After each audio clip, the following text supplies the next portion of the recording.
Welcome to the Retire with Peace podcast, the podcast where we help you create a fulfilling and stress-free retirement. Each week, we bring you expert advice, practical tips, and inspiring stories to help you plan and live your best retirement life. Whether you're nearing retirement or already enjoying your golden years, this podcast is here to support you every step of the way.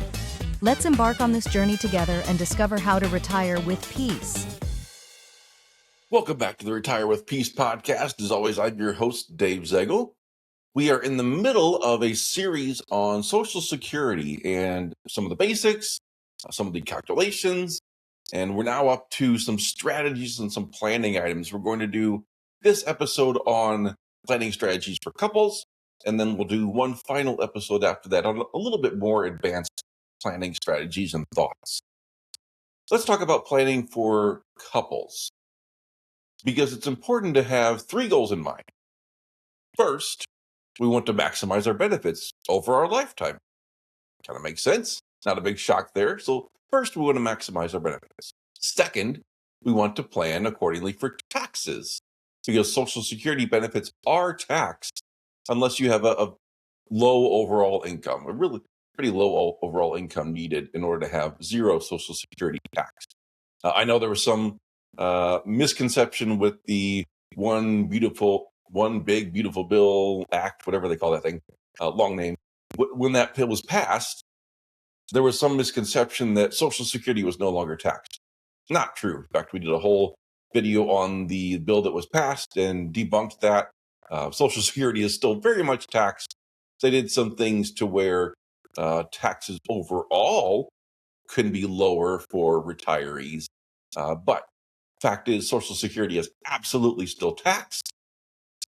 We want to make sure that we are planning accordingly for taxes as part of it. So that's number two. Number three is we need to protect the surviving spouse. And one of the misconceptions that I've been hearing a lot lately, and I don't know why or where it's come from, is that when one spouse dies, well, the remaining spouse just has whatever benefit they have, which is not true. You can actually get either your benefit or your spouse's benefit if it was higher. And we'll talk a little bit about that. But it's important to protect the surviving spouse because one spouse may have been a higher earner than the other.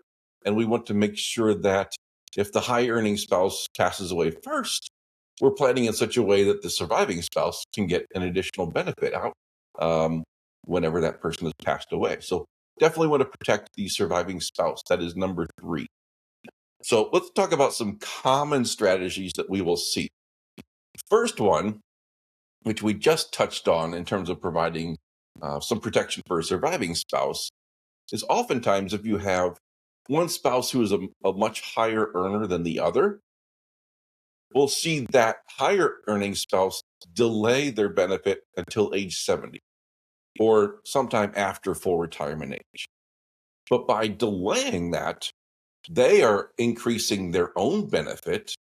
Plus, if they happen to pass away first, the surviving spouse, their benefit goes away, but they get to claim the benefit of the person that passed away, of the higher earning spouse. So by delaying you taking the benefit, if you were the higher earning spouse, you're able to then protect your spouse in case you pass away first. So let's say you're the higher earning spouse, and I'm going to make up numbers here, but let's say you could get $3,700 at full retirement age, or you can get $5,000 at age 70. Don't run the calculations on that. I'm just doing this off my head. So let's say you can get that much higher benefit by waiting until age 70. Well, if you have a surviving spouse who, let's say, is getting 50% of your benefit, which we talked about in our last episode, the spousal benefit can be 50% of your full retirement age benefit. Well, that's a lot less than the $5,000 that you'll be making. So let's back up a little bit on this example because I just mentioned the 50%. I wanted to make sure we clarify this. The spouse, any spouse, can receive either their benefit or 50% of the full retirement age benefit of their spouse. In this example, we used $3,700. So the spouse can get 50% of that, or whatever their benefit is, the higher of those two. So in this instance, if it's $3,700, we're talking about $1,850. So I just did that quick math right. That's what the spouse is getting, 50% of the higher earner's spouse's benefit. So they're sitting there at that dollar amount. And then you have the higher earner spouse. They're able to delay their benefit to say like $5,000 in this example. So it'd be really worth protecting the surviving spouse by delaying, because the surviving spouse would bump all the way up to $5,000 if the higher earning spouse passes away. So just an important note,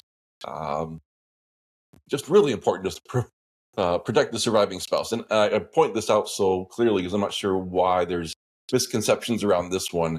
But it's important if you have husband and wife and one has a lot higher earnings than the other, let's make sure to protect the spouse that has the lower earnings, because if the higher earning person passes away, that lower earning spouse gets the higher Social Security benefit.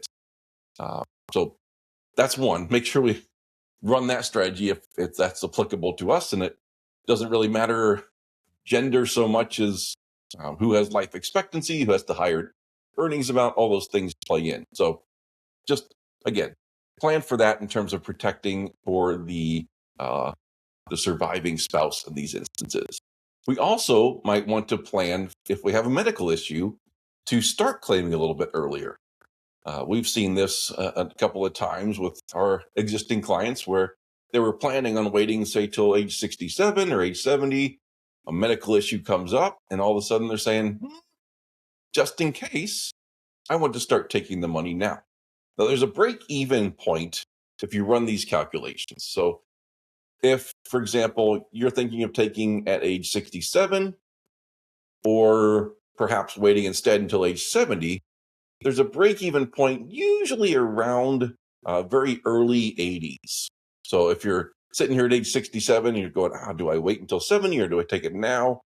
Think, well, how long do I think I'll live? Does my family have longevity? How's my health? If I'm thinking that I'm going to live past age 80, and I'm pretty certain that, you never know what could happen, but I have pretty good odds. Let's say I have good health, family tends to live a long time. It's probably going to make sense to delay it until age 70, because once you get past that break-even point in your early 80s, now you're just making all the extra money from getting the additional monthly benefits by waiting until age 70. But on the other hand, if your family doesn't have longevity or you have some sort of health issue, you might say, well, gee, I don't even want to wait till age 67. I might want to take it earlier just so I get the benefits and make sure that we get that as a family, as a married couple. We want to make sure to build up that money just in case I don't live a long time into my 80s and 90s. So there's no right and wrong answer. It's one of those things you won't know until it's over what the right or wrong answer is. But you can use some judgment based upon your family's health history, your health history, how long you think you might be collecting benefits, in order to determine then what the best timing is for you. But also, again, going back to our previous discussion, make sure that if you are the higher income earner, even if you have some health issues or you don't think you'll have a lot of longevity, it still may very much be to the benefit of you as a couple for you to wait to take your benefits till later, so that way your spouse can get the higher benefit if something does happen to you. I know that's a lot to think about, and there's no exact one right or wrong answer, but I put those couple of things together so that way you can understand you individually. If it's just you, then if you have a health issue, you might want to take it earlier. But if you're a higher income earner and you're going to get the higher benefit, even if you have a health issue, you might want to wait longer so that way your spouse gets a higher Social Security benefit. Now, the next question is, well, gee, what if me and my spouse, we kind of had the same earnings throughout our lifetime? Our benefits are going to be similar? Well, great. You might divide this thing up to where you say, let's look at both of your health histories, your family histories, your current health, and see, well, does it make sense perhaps for one person to take it early and the other person to wait? Absolutely could. And that's a way where you can kind of hedge where you might be receiving a total amount of cash over retirement by saying, I will bet one person might not last long, the other person might last longer. And if the reverse happens, well, the one that claimed early could still get the higher benefit of the spouse that we thought was going to live longer in the first place. So you can mix and match when you take different benefits to hedge against this. And these are very common strategies. And software can help with that. I never like bowing down to software, but there is some good planning software out there that would show you ranges of outcomes instead of absolute certainty. You really want to look at it and go, all right, where are we going to fall with some of these different strategies? And also just use some common sense about your own health to say, if I'm not really healthy, probably want to take it earlier if I'm just thinking about my own benefit. Let's then take it the next level and think, does this impact my spouse's benefit if something were to happen to me earlier? So all these different pieces have to be thought about when claiming Social Security as a couple. It's not just one person in a vacuum and how much they are going to claim. You really have to look at this combined together. And where are you going to use the Social Security rules to get the maximum benefit for you, at least the potential maximum benefit? Because we'll never know the right answer until it's over. But we can certainly have some good planning and some good common sense and understanding of the rules to get you to a good place.